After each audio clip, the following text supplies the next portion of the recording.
Chapter 22, Christmas Eve and an Unexpected Note. And the word ladder is Eve, oo, ode, odd. 30 minutes after the bells sounded, the Winterhouse chimes began, though on this evening they were different, solemn and slow and long, the notes seeming to announce that the best night of the year had arrived. Elizabeth put on a beautiful green velveteen dress that Jackson had left in her wardrobe the day before. It fit as though it had been made for her, and as she studied herself in the mirror in her room, she felt as though her life with Aunt Purdy and Uncle Burlap was but a distant dream. I don't ever want to go back to Dreer, she told herself. But even as this thought came over her, she had a feeling of sadness, even felt a little sorry for her aunt and uncle, wondered what they were doing in that very moment. I actually hope they're kind of happy tonight, she thought, and she recalled the pictures she'd found in Aunt Purdy's book, the one of the boy with the sad message on the back. Maybe they're watching a TV show together or something. Before she left for dinner, she took in a view of Lake Luna and the star-capped mountains in the distance. The room, which she'd slept in now for a week and a day, felt as much as her own as though she'd lived there for years. She liked her room back home in Dreer, too, as shabby as it was, but that was more because in that unhappy house it was the only spot that was hers, the only place that she could escape to read her books or imagine a life somewhere else or just be alone with her thoughts. Here, in room 213 at Winterhouse, she had all that, but more. And no aunt and uncle, only kind people like Norbridge and Leona, or new friends like Freddie. She wondered again how this had all come about, and how someone like her had ended up in such a magical place. She pulled her curtains closed and made sure a guide for children was at the rear of one of her drawers and surrounded by a pile of shirts, which is where she'd been hiding it for the past several days. She checked her hair and glasses in the mirror one last time and then stepped into the hallway. Just as she was locking her door, she glanced down the corridor and saw someone slipping around the far corner. She had a bad feeling that Marcus Q. Himes had been waiting to see her exit her room before dashing out of sight. Something about the flash of black pants and shoes she had spotted, as well as the fact that he had staked out her room once before, made her feel certain of this. She stood waiting for a moment, and then she ducked back into her room, pushed the Granger book even farther to the rear of her drawer, and departed once again after making sure the door was firmly locked.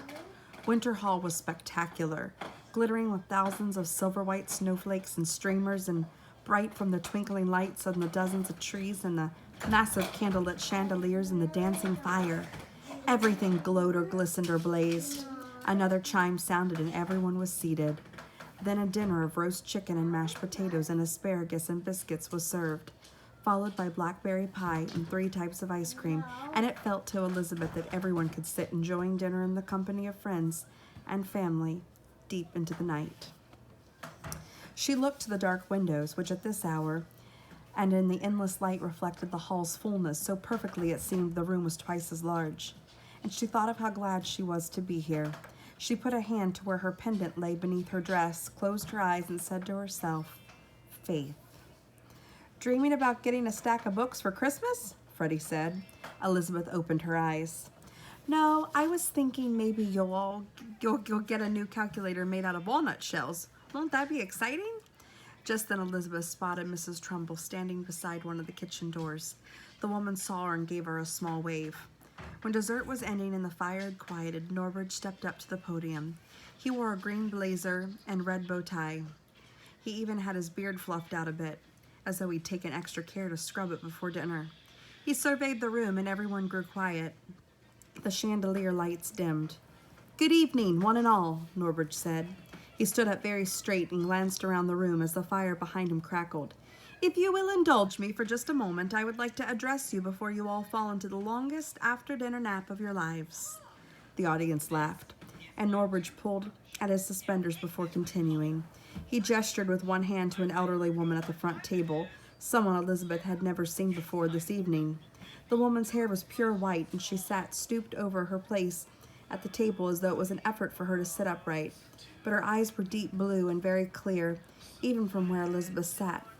To her right sat another elderly lady who looked almost identical, though not quite as aged. "I would like to wish a very Merry Christmas to my dear second cousin, the very lovely and gracious Kiona Falls.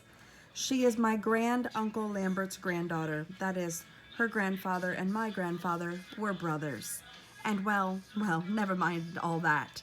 The thing I want to say is that she is 98 and 1/2 years of age and thus is the oldest living member of the Falls family.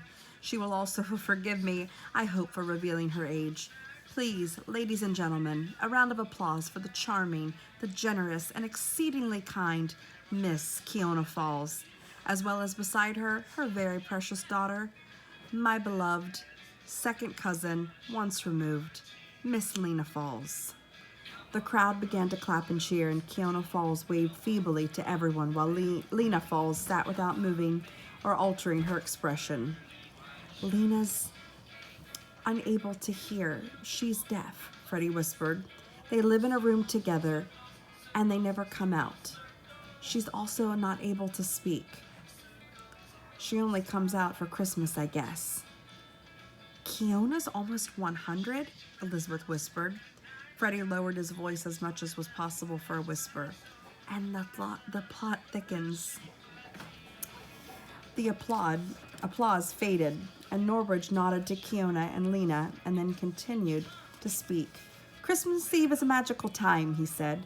It is one of the few nights of the year, perhaps the only night of the year, when the spirit of love and peace seem to settle on everyone, regardless of who they are, where they live, or what circumstances they find themselves in. It is as though the spirit of the evening folds everyone inside itself, making it impossible to feel scared or alone. Norbridge looked around the room, smiled, and then he stared down at the podium for a long moment before returning his gaze to the assembled guests. And before I keep reading, I'm going to show you these next 2 pages that have an illustration. Just to kind of get an idea.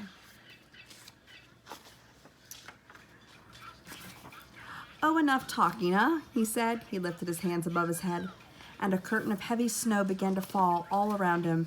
The crowd let out a gasp of amazement. Elizabeth peered intently but could not figure out from where or by what means the flakes of snow were tumbling around Norbridge. How is that possible? She said. Freddie was squinting. It looks like real snow. Norbridge clapped his hands together and the flakes disappeared. He yelled out, Bravo! Fantastico! The crowd cheered madly. Norbridge pointed to the row of waiters against the wall who held trays of filled champagne glasses.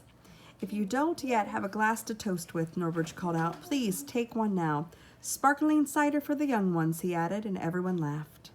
He took a glass from a nearby waiter, lifted it, and said, May we hold tonight's spirit in our hearts every day of the year. A resounding, hear, hear, came from the crowd, and then a huge shout as everyone drank from their glasses, and the music began to play. Norbridge lifted both hands above his head, and a flurry of confetti rained down from the ceiling.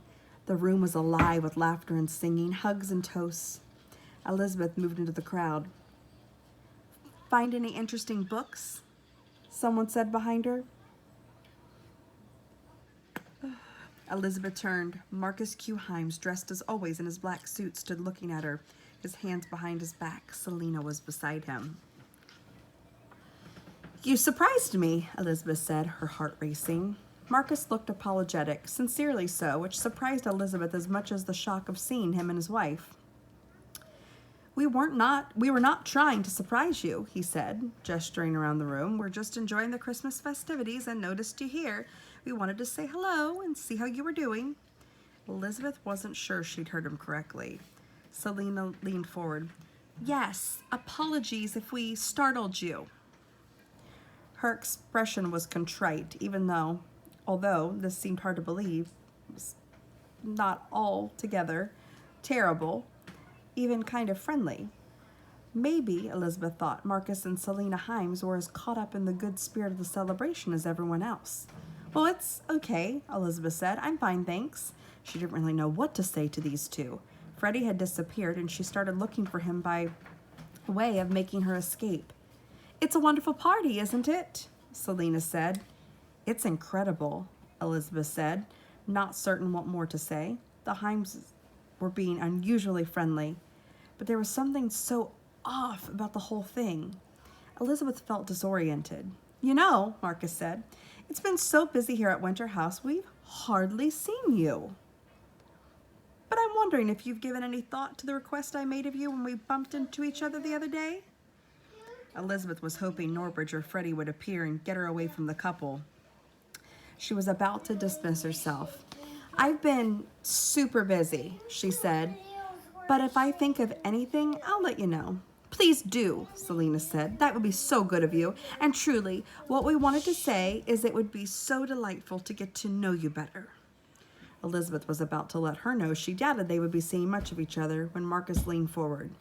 And to that end, he said, and by way of demonstrating how deeply we regret any prior misunderstandings, we would like to extend this invitation to you.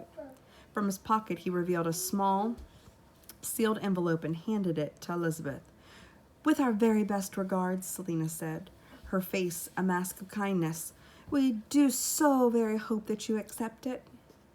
Elizabeth couldn't gather her thoughts enough even to stammer. She examined the small violet card in her hand and then gazed at Marcus and Selena Hymes. And remember, Marcus said, speaking in an earnest tone, as if telling her something extremely important, if there is a book that you find in the library that you feel you just have to have, please do let me know. My business depends on learning just what sorts of books fascinate the young people nowadays. I really don't think I'm going to be much help to you, Elizabeth said. She put the letter in the pocket of her dress. No matter, Selena said, waving us off with an odd giggle. We will be delighted to have your company. To have my company, Elizabeth thought. What is she talking about? She spotted Freddie off to one side of the crowd. I'd better go, she said, as she turned fully to Freddie and waved. She glanced back, but Marcus and Selena Hymes had disappeared. That takes us to chapter 23.